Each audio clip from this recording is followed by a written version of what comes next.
គុំយូរហើយបងប្អូនអើយត្រីអប់មីសួរធ្លាប់តែឃើញគេធ្វើក្នុង YouTube ក្នុង Facebook ប៉ុន្តែជីវិតនៅឥណ្ឌាជាង1ឆ្នាំកន្លះទាំងអស់បានទៅស្រុកខ្មែរនេះមិនដែលបានធ្វើញ៉ាំទេដោយសារតែគ្មានគ្រឿងក្រៅចឹងហើយលើកនេះនៅពេលដែលខ្ញុំបានទៅផ្ទះបងប្អូនចាំបង្ការទៀតទិញគ្រឿងក្រៅមកគ្រប់តែម្ដងហើយត្រីដែលខ្ញុំទិញនៅផ្សារ1,500ទេមិនសូវថ្លៃប្រហែលទេបន្ទាប់មកទៀតខ្ញុំចាប់ដើមទិញសាច់ជ្រូកឲ្យស្រុកជាកន្លះគីឡូទៅព្រោះដឹងហើយថាស្រុកជាមនុស្សម្នាក់មិនចង់ញ៉ាំត្រីគាត់រើចំណីចឹងណាបើសាច់ទុកចិត្តលើគាត់ចោះតែរឿងបន្លែឬត្រីសេណូតែម្ដងបងប្អូនអញ្ចឹងបន្ទាប់ពីខ្ញុំទិញសាច់ជ្រូកទិញត្រីហើយអញ្ចឹងពេលមកដល់ផ្ទះចាំការទៀតបងប្អូនត្រីខ្ញុំលាងសម្អាតហើយអញ្ចឹងទៅស្ការឲ្យស្អស់ក៏ឆូតអញ្ចឹងទៅយកម៉ូតិចហើយម្ដងនេះម៉ាក់ស្រុកជារៀនអាប់ដេតទៀតហើយបងប្អូនហើយនេះជាគ្រឿងក្រៅម៉ែហើយគ្រឿងក្រៅនេះ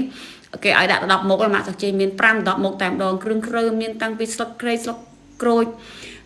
ដេងជីរណាស្លឹកខ្ទឹមជីកដៅចឹងទៅហើយមានផ្សិតខ្មៅហើយប៊ីចាហឺខ្ញីនិយាយទៅដាក់លើសលុបតែម្ដងដោយសារតែវានៅនេះវាខ្វះខាតចឹងហើយចាំការទៀតម្ដងនេះមានអីក៏ដាក់នឹង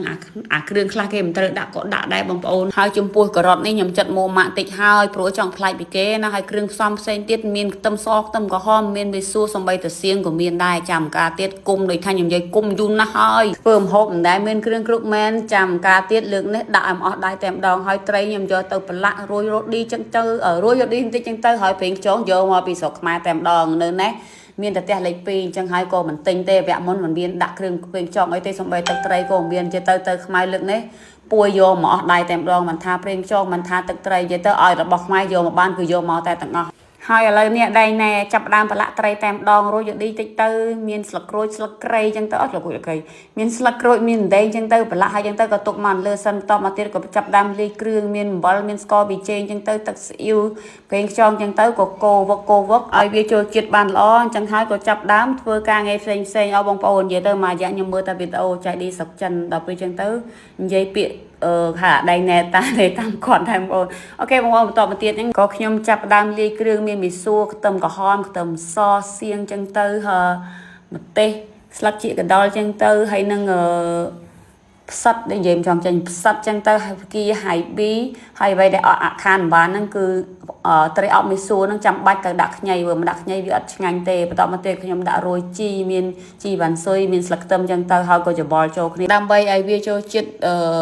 ចូលគ្នាបានល្អអញ្ចឹងណាបងប្អូនហើយត្រីអប់មីសួរនេះនិយាយទៅខ្ញុំធ្វើហ្នឹងមិនបានមើល YouTube ស្អីទេដោយសារអីវា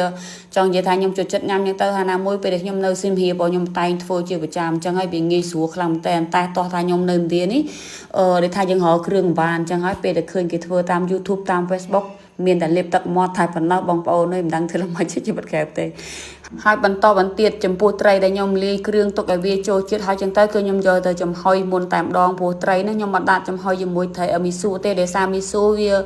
វាថាវាផុយលឿនចឹងទៅវាឆ្អិនលឿនចឹងកាលណាយើងដាក់ត្រីហើយមីសួរចូលគ្នាវាធ្វើឲ្យមីសួររីកចឹងវាអត់ឆ្ងាញ់ទេអញ្ចឹងហើយក៏ខ្ញុំដាក់ត្រីចំហុយមុនចឹងទៅបន្ទាប់ពីត្រីរៀងឆ្អិនទីហើយក៏ខ្ញុំចាប់ដើមមីសួរដាក់មីសួរតែម្ដងបងប្អូនអញ្ចឹងការចំអិនរបស់ខ្ញុំវាអត់យូរទេអញ្ចឹងខ្ញុំដាក់ត្រី10នាទីចឹងទៅមីសួរតែ5នាទីឆ្អិនជាការស្រេចប៉ុន្តែគ្រាន់ថាខ្ញុំធ្វើហ្នឹងខ្ញុំឃើញគេធ្វើថាក្នុងហាងក្នុងអីគេមានចានវែងចឹងវាចានពងកពើចឹងដាក់ត្រីចឹងវាទៅវាស្អាតចឹងណាតែខ្ញុំនេះវាអត់មានចានពងកពើមួយវិញទៀតហ្នឹងអាឡៅសឹងហ្នឹងបងម្ដាយក្មេកខ្ញុំហ្នឹងវាមូលវាអត់ធំទេអញ្ចឹងហើយមានធ្វើអញ្ចឹងហើយបងប្អូននេះទោះទៅបីមានចានកពើក៏វាអត់ដាក់កើតដែរបងប្អូនហើយនេះ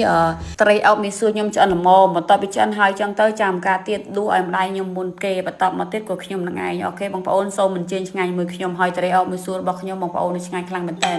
ដាក់មួយចានទៅមួយចានញ៉ាំខុសប៉ុន្តែគីឡូនៅដែរគ្មានកន្លងគីឡូតាន់តិចទេហើយវីដេអូខ្ញុំថ្ងៃហ្នឹងក៏មានប៉ុណ្្នឹងដែរជូនពរបងប្អូនឲ្យមានសុខភាពល្អ